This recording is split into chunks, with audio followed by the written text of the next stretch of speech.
정말 오랜만이죠. 흑우가 돌아왔습니다. 최근에 전 국민이 알고 있는 전직 공무원 유튜버 충주맨이 인터넷상에서 엄청난 인기를 얻고 있습니다. 와, 첫 영상은 2주 만에 500만, 세 번째 영상도 무려 3일 만에 265만, 이 정도 폭발력을 가진 한국 유튜버 역사상 있었나 싶을 정도인데, 그리고 그에 따라서 홍보맨의 몸값이 영상당 8천만원? 1억원? 정말 미쳐 날뛰기 일보 직전이라고 하고요. 야, 그리고 또 가장 최근에는 여수 홍보 영상을 찍었는데 이게 지자체가 의도한 바와는 전혀 다르게 네티즌들의 영상 반응이 이어지고 있다고 합니다. 자, 오늘은 흑우와 함께 김선태 전 주무관을 둘러싼 어떤 재미난 이야기가 있고, 이런 홍보맨의 돌풍 속에서 우리가 얻어갈 수 있는 마케팅 산업 전체의 엄청난 변화를 같이 재미나게 한번 살펴볼 수 있도록 하겠습니다. 가장 최근엔 여수에서 열리는 박람회를 홍보하셨는데, 야, 이게 뜻하지 않게 지금 나라 돈으로 뭐 하는 거냐, 오히려 역풍을 맞는 계기가 되기도 했죠. 다들 잘 아시는 것처럼 충주맨은 바로 얼마 전 프리랜서로 시장에 나왔는데, 야, 그때 당시에는 의견이 정말 분분했습니다. 충주맨이 엄청난 재능을 갖고 있고 앞으로도 잘 나갈 거다 라고 말하시는 분들이 있던 반면에, 또 적지 않은 분들은 야, 그 충주맨 B급 감성에다 현직 공무원인 느낌이 더해지니까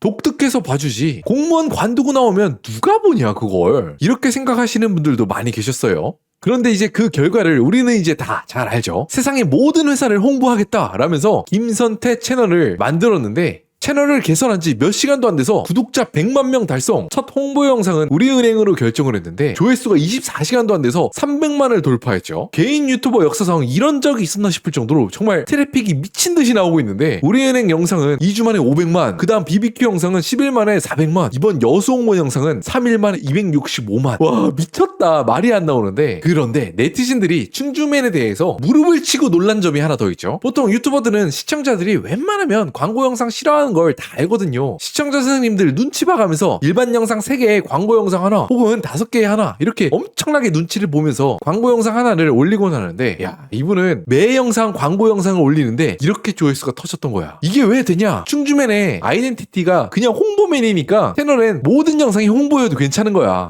진짜 부럽다. 효율이 정말 미친 채널인 것 같아요. 그죠? 그럼 이쯤에서 이런 궁금증이 듭니다. 한국 유튜브 씬에서 가장 압도적으로 트래픽을 끌어모으는 게 홍보맨인데, 이렇게 폼 좋을 때 광고 영상 하나 맡기려면 돈이 얼마나 많이 들까? 야, 놀라지 마세요. 한 영상 전체를 홍보로 기획을 하고 업로드하는데 비용이 8천만 원에서 약 1억 원 정도라는 마케팅 홍보 자료가 떠들면서, 야, 진짜 충주맨 성공하긴 성공했구나. 1년 아니면 2년 후엔 인기나 관심이 지금 같지 않을지라도, 야, 영상 하나당 1억이면 영상 10개, 20개만 올려도 그냥 인생 졸업할 수 있는 금액이 쌓일 것 같은데, 실제로 바로 얼마 전 공영방송에서 김선태 씨 섭외 비용으로 8천만 원이 들어갔다는 언론 보도가 이어지면서 영상 하나에 8천만 원에서 한 1억 정도가 드는 게 거의 사실로 받아들여지고 있죠. 그런데 충주맨 몸값이 이렇게나 비싸다는 이야기가 온라인에서 퍼지자 또 이렇게 생각하시는 분들도 계셨습니다. 우리은행 입장에서 이렇게 큰 돈을 들여서 마케팅 영상을 쓰는 게 진짜 효과가 있는 거 맞아? 돈 낭비 아니야? 라고 말이죠. 그런 분들의 의견은 이런 거죠. 충주맨 영상을 보고, 아, 우리나라에 우리은행이란 데가 있었구나. 아, 정말 무릎을 탁 치겠네. 내일 일어나자마자 우리은행 가서 통장 만들어야지 라고 생각하는 사람이 있겠냐는 거죠. 아니, 실제로 충주맨의 우리은행 영상을 보면 간단한 말꼬리 잡기식 꽁트가 대부분인데, 우리은행이 상품이 어떻고 어떻게 고객한테 이득이 되고 이런 내용이 하나도 없는데 이게 과연 홍보가 될까? 그렇게 생각하시는 의견도 또 인터넷상에서 어느 정도 공감을 얻는 것 같더라고요. 물론 사람마다 생각은 정말 다르겠지만 저 흑우는 개인적으로 이렇게 생각을 합니다. 제가 뭐 어디 사당역 앞에 있는 쭈꾸미집 아니면 종강역 앞에 있는 피부과를 운영하고 있으면 이런 마케팅 비용을 태운다면 그 홍보 효과를 통해서 얼마나 내 사업장에 고객으로 돌아오는지에 대해서 신경을 많이 쓸 수 있을 것 같아요. 왜냐? 구멍가게 치고 너무 큰 마케팅 비용을 집행해버렸으니까. 그런데 홍보맨의 마케팅을 맡겼던 우리은행, BBQ 이런 회사들의 규모는 그야말로 가히 미쳤죠. 2025년 우리은행 매출이 31조 원이야.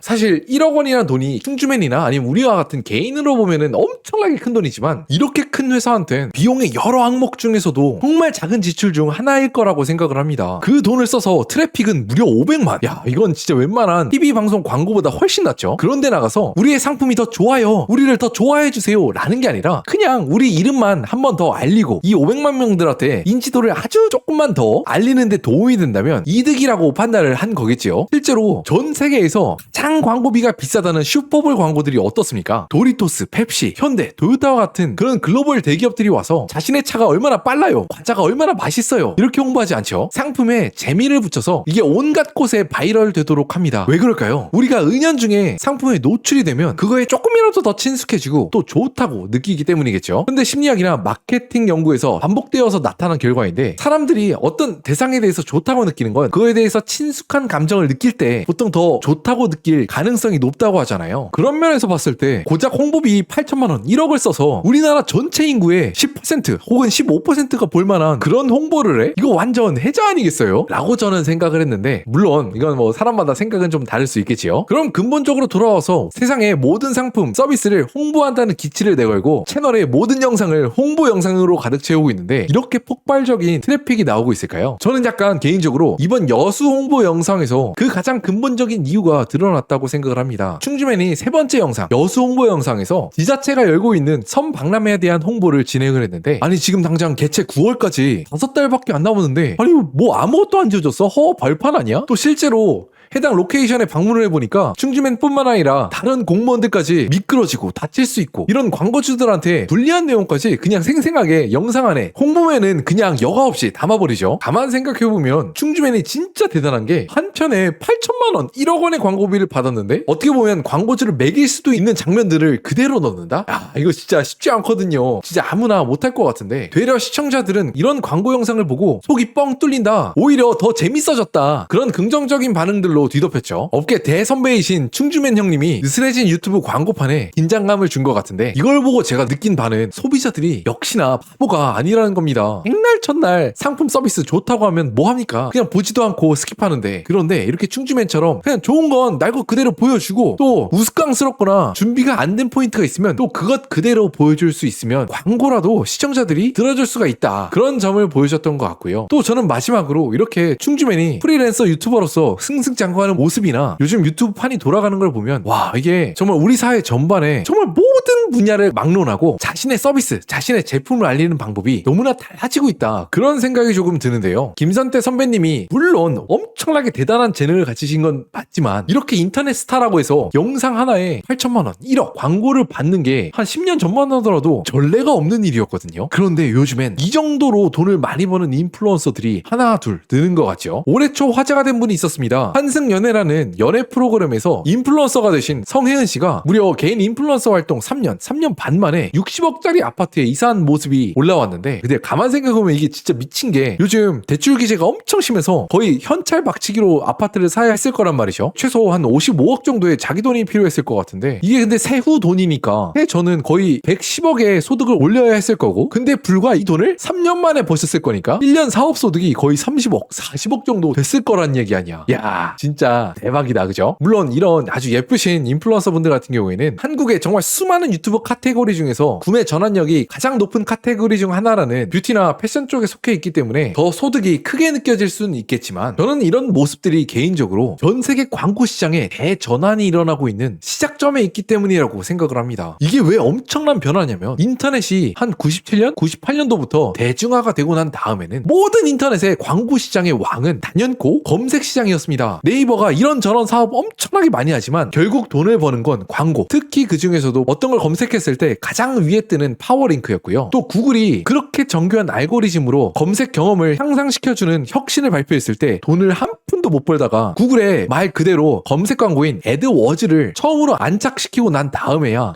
이 비즈니스가 진짜 돈이 되는구나 확신을 얻기 시작했죠. 왜 그럼 검색 광고가 이렇게 돈이 될 수밖에 없었나? 한번 잠깐 생각해보시면 너무 당연한데요. 예를 들어 네이버 메인에 뜨는 불특정 다수에게 노출되는 배너 이미지 광고가 있다고 생각해봅시다. 물론 수십만 명, 수백만 명에게 노출되겠지만, 아니 사실 우리가 뭐 원피스, 레깅스, 추리닝 이런 걸 1년에 몇 번이나 살려고 생각을 하겠어요. 그런 배너 이미지 광고를 봤다고 하더라도 거의 대부분은 그냥 스쳐 지나가겠죠. 근데 어떤 사람이 만약에 네이버 검색창에 상견례 원피스를 친 사람이 있어. 그 사람은 네이버 메인 화면을 스쳐 지나가는 사람보다 이 상품을 구매할 확률이 수십 배가 뭐야, 수백 배, 수천 배 정도 높지 않을까요? 그러니까 판매자들이 이곳에 있고 싶어 했던 거야. 그렇게 판매자들, 서비스 공급자들이 너도 나도 네이버 파워링크에 입찰하니까 경쟁이 엄청나게 치열해지죠. 예를 들어서 사당역 피부과를 검색해서 나오는 첫 번째, 두 번째 여기를 한번 클릭하면 자, 이분들한테 거의 광고비가 아무리 못해도 한 2만원 내지 3만 원은 빠질 거예요. 그러다 보니까 네이버 같은 플랫폼을 한번 만들어 놓은 회사 입장에선 얼마나 개꿀 비즈니스였습니까? 나는 그냥 웹사이트만 하나 만들어 놓고 가만히 있는데 상품 판매자들, 지역 맛집들 이런 데서 돈다발을 싸들고 몰려와. 진짜 좋은 시절이었다, 그죠? 그런데 이제 그 좋았던 시절이 서서히 저물고 있는 것 같습니다. 00년대 이후로 언제나 1등 자리를 차지했던 검색 광고의 비중이 오프라인에서 좀 가져오고 있긴 하기 때문에 마케팅비 자체는 늘고 있지만 SNS 광고한테 계속 파일을 빼앗기고 있고요. 그래서 네이버도 여러 가지 서비스를 계속해서 런칭하고 있다고는 하지만 앞으로도 좀 이게 쉽지 않을 것 같아. 오늘 컨텐츠 마지막으로 이런 생각을 좀 해봅니다. 그래, SNS 광고 시장으로 이런 SNS 인플루언서 혹은 광고에 엄청나게 돈이 몰려오는 건 알겠어. 그런데 신기한 건 아니 뭐 BTS, 블랙핑크 이런 정말 유명하고 멋지고 이름 있는 그런 연예인들이 아니라 이렇게 겉으로 보기에는 너와 나하고 비슷한 것 같은 조금 일반인에 가까운 인플루언서들이 이렇게 더 각광을 받고 있는 이유가 뭘까? 그런 생각을 좀 한번 해볼 수 있을 것 같죠.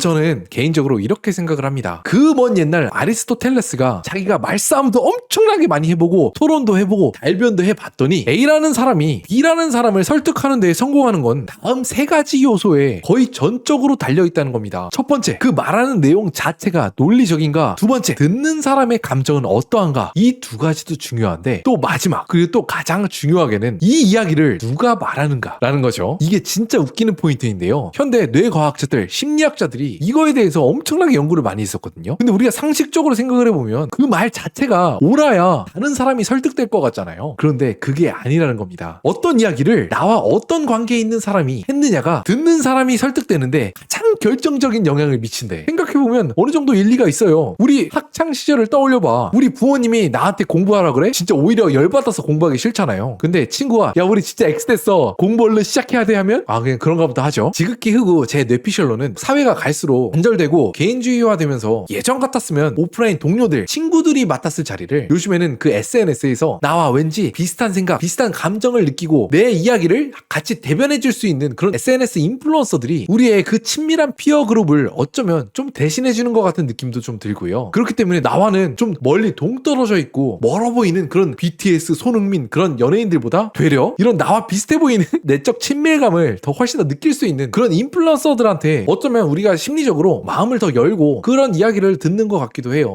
이게 살다 보니까 위대한 이성을 가지고 합리성을 가지고 막 문명을 이룩하고 그랬을 것 같지만 사람이 참 이게 감정의 동물이구나 하는 생각을 좀 많이 하게 되는 것 같습니다. 최근에 화제가 되고 있는 충주의 홍보맨 출신 김선태 전 주무관에 대해서 이야기를 해보았어요. 김선태 씨의 이런 엄청난 인기나 광고 활동에 대해서 어떤 생각을 가지고 계신가요? 하단을 통해 댓글로 남겨주시면 저도 보고 즐길 수 있는 시간이 될 수 있도록 하겠습니다.